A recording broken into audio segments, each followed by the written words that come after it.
যে 2016 সালে মিরপুরের জাহাজবাড়ি নামক একটি ভবনে বেশ বাংলাদেশের বিভিন্ন স্থান থেকে বেআইনিভাবে গ্রেফতারকৃত বেশ কয়েকজন যুবক, যারা ইসলামী মনোভাবাপন্ন যুবকদেরকে বেআইনিভাবে গ্রেফতার করে এই বাড়ির একটি ফ্ল্যাটে আটক রাখা হয় এবং তাদেরকে জঙ্গি নামে নাটক সাজিয়ে তৎকালীন আইন শৃঙ্খলা বাহিনীর কতিপয় সদস্য এবং তাদের ঊর্ধ্বতন কর্মকর্তার প্রত্যক্ষ নির্দেশে এবং প্ররোচনায় এই 9 জন ইসলামী মনোভাবাপন্ন যুবককে গুলি করে হত্যা করা হয়।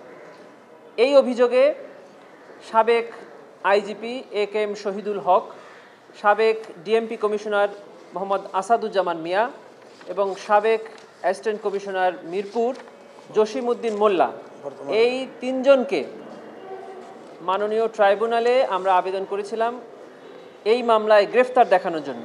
আমাদের আবেদনটি মাননীয় ট্রাইব্যুনাল মঞ্জুর করেছেন এবং আগামী 24/3/2025 তারিখ এই 3 জন আসামিকে ট্রাইব্যুনালে হাজিরের নির্দেশ দিয়েছেন। আর এই মামলার তদন্ত প্রতিবেদন দাখিলের জন্য আগামী 7/5/2025 তারিখে নির্ধারণ করেছেন।